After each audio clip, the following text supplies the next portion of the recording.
राधे राधे मेरी YouTube family, कैसे हो आप सभी।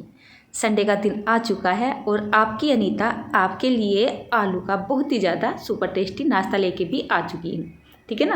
तो टाइम हो रहा है लगभग 7:30 बजे का। संडे का दिन है तो संडे के दिन ही मैं अपने बच्चों को कुछ हैवी सा नाश्ता देती हूँ, आप ऐसा बोल सकते हैं। रोज़ रोज़ तो बच्चों को खिलाया नहीं जाता है। संडे के दिन मुझे बनाने का टाइम मिल जाता है और बच्चों को बाकी सभी फैमिली मेम्बर्स को खाने का टाइम मिल जाता है। ठीक है ना। तो थोड़ा सा बेफिक्र होकर लग रही हूँ क्योंकि लंच वगैरह तो कुछ बनाना नहीं है, कुछ ज़्यादा तैयारी नहीं करनी है। 8-9 बजे तक भी नाश्ता कर लेंगे तो चलेगा। ठीक है ना। तो ये जो आलू है ना फट चुके हैं। मैंने क्या किया, जैसे सुबह सुबह उठ के घर में झाड़ू वगैरह लगाते हैं तो मैंने झाड़ू वगैरह लगा के और मैं फिर 7 बजे करीब दूध लेने तो जाती हूँ, 7 बजे, पौने 7 बजे या 6:30 बजे करीब। तो मैं आलू रख के चली गई थी और मेरे हस्बैंड लग रहे थे पूजा करने के लिए तो उन्होंने भी ध्यान नहीं किया। तो क्या हुआ, मुझे आने में ना थोड़ा सा टाइम लग गया। आज मेरी जेठानी ने दूध नहीं निकाला था तो वहाँ पे टाइम लग गया था और ये आलू रख के थोड़े से फट गए, लेकिन बिल्कुल परफेक्ट हो रहे हैं। फटे हुए आलू भी बड़े टेस्टी लगते हैं खाने में। चलिए आलू को छील के मैंने साइड में रख दिया है और एक बड़े से बर्तन में बेसन ले लिया है, बारीक वाला जिसकी हम कढ़ी बनाते हैं उस तरीके का बेसन लेना है। ठीक है।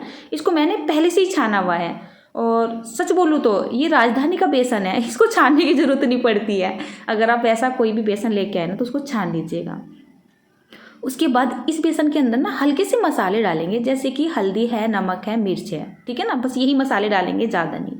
और थोड़ा सा पानी को गुनगुना कर लेंगे और इस बेसन का ना एक पतला सा घोल बना के साइड में छोड़ेंगे। मतलब 10 मिनट के लिए इसको छोड़ना है, रेस्ट देना है ताकि अच्छे से तैयार हो सके। बेसन के घोल की जो कंसिस्टेंसी है उस पर खास ध्यान देना होगा।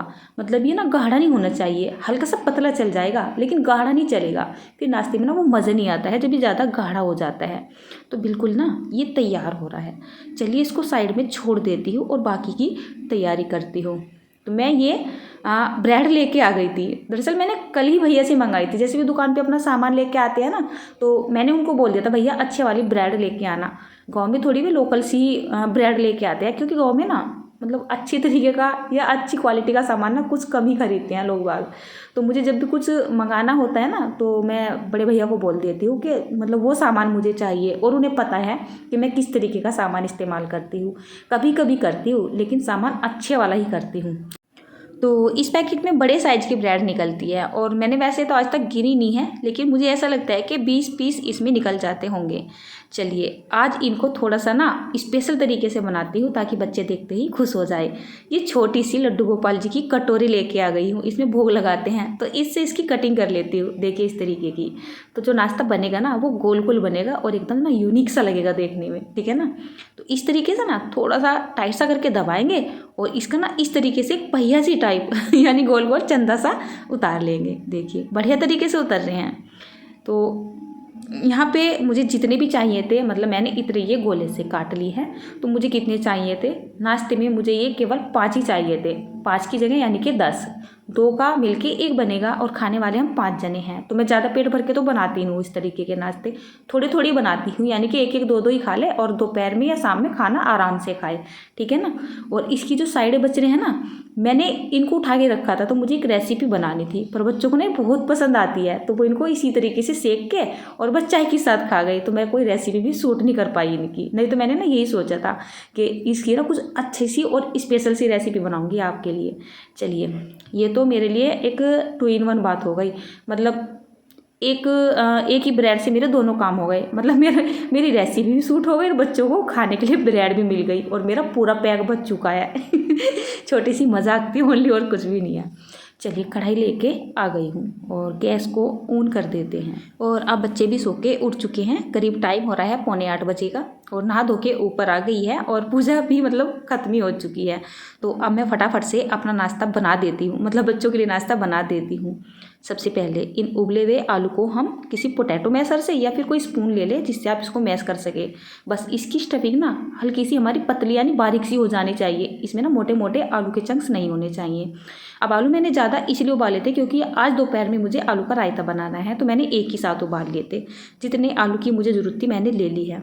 उसके बाद मैंने यहाँ पर मुट्ठी भर पालक डाल लिया है। वैसे तो मुझे यहाँ पे धनिया डालना था, सच मानिए, लेकिन मुझे धनिया मिला नहीं था। मैंने सोचा पालक डाल लेती हूँ, आज पालक डाल के देखती हूँ टेस्ट कैसा आएगा। वास्तव में ना बहुत अच्छा आया था। उसके बाद थोड़ा सा कटा हुआ अदरक डाल लिया है। उसके बाद डाल लिया थोड़ा सा नमक, थोड़ी सी लाल मिर्च पाउडर, थोड़ी सी हल्दी और थोड़ा सा चाट मसाला। इससे ज़्यादा इसके अंदर कुछ भी नहीं जाएगा। मैं अपनी रेसिपी या अपना खाना या अपनी फैमिली के लिए खाना बहुत ही सिंपल वे में बनाती हूँ। उसको टेस्टी बनाने के लिए मैं इसमें ज़्यादा मिर्च मसाले कभी भी नहीं झोंकती हूँ। और मुझे नहीं लगता है ज़्यादा मिर्च मसालों से खाना टेस्टी बनता है। मैं तो ये बोलती हूँ कि खाना ना बिल्कुल बेकार हो जाता है। अगर मैं मिर्च मसाले डाल भी देती हूँ ना तो मेरे बच्चे खाते ही नहीं हैं, तो फिर मुझे ऐसी रेसिपी बनाने से क्या फ़ायदा। और मुझे ऐसा लगता है कि जैसे मेरे बच्चे पसंद करते हैं इसी तरीके से सबके बच्चे पसंद करते होंगे, क्योंकि सभी बच्चों की आदतें ना एक ही जैसी होती हैं। उसके बाद शाम में ही मैं यहाँ पे पनीर लेके आ गई थी। तो जो जेठ जी है ना, जहाँ से मैं दूध लेके आती हूँ, उनकी दुकान है।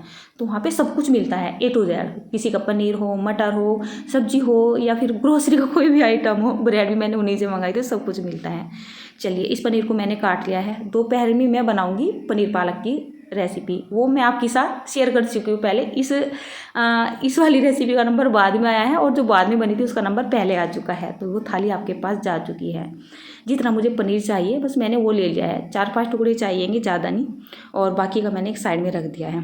अब जैसे हमने ये ब्रेड काटी थी ना, इनको उठाएंगे और ये जो हमने स्टफिंग बना के तैयार की है थोड़ी सी नीचे रख देंगे। उसके बाद एक पीस उठाएंगे हम पनीर का और उसके ऊपर फिर से ये स्टफिंग रख देंगे, ठीक है। और ये ब्रेड का गोल सा पीस जो हमने काटा था टुकड़ा, वो रख के और इसको ना हल्का सा दबा देंगे, खुला नहीं छोड़ेंगे, इसको हल्का सा प्रेस करके दबा देंगे। तो ये अच्छे से चिपक चुका है, देखिए इस तरीके से। एक बार फिर से दिखा रही हूँ। थोड़ी सी स्टफिंग रखी, पनीर का टुकड़ा रखा, फिर से स्टफिंग रख दी और फिर से इसको टुकड़ा रख के ब्रेड का इस तरीके से दबा दिया, ठीक है ना। तो इसी तरीके से एक ही साथ आप सारे बना के तैयार कर लो। अगर आपकी ब्रेड का टुकड़ा थोड़ा बहुत छोटा बड़ा बन गया ना, तो उसको काट के मतलब साइड में सही कर लो, ताकि आपके इस ब्रेड के एक तरीके से पकौड़े बन रहे हैं, ठीक है ना, तो उसमें अच्छे से सेट हो सके। तो मेरे ना थोड़े से बड़े कट गए थे, मैंने उनको काट के सेट कर लिया है। एक बार फिर से आपको मैं दिखा देती हूँ। जैसे हमने ब्रेड का टुकड़ा लिया, उसके ऊपर स्टफिंग रखी, उसके ऊपर हमने पनीर का टुकड़ा रखा, फिर स्टफिंग रखी और फिर ये ब्रेड का टुकड़ा रख दिया। तो ये लीजिए बन के बिल्कुल तैयार हो चुके हैं, ठीक है ना, इस तरीके से। बस चलिए, मैंने यहाँ पर ये सारे पीस बना के एक साथ ही तैयार कर लिए हैं, क्योंकि ये सारे पीस एक ही बैच में बन जाएंगे। इनको ज़्यादा अलग अलग तलने की मुझे ज़रूरत नहीं पड़ेगी। अब हमने ये घोल बना के तैयार किया था ना, इसकी कंसिस्टेंसी को एडजस्ट कर लेते हैं। ये मुझे काफ़ी गाढ़ा लग रहा था, इसमें मैंने थोड़ा सा ना पानी डाल दिया था, उसको बिल्कुल पतला कर लिया है। देखिए ऐसे फ्लोइंग वाली कंसिस्टेंसी वाला ये वाला घोल बिल्कुल परफेक्ट है पकौड़े बनाने के लिए।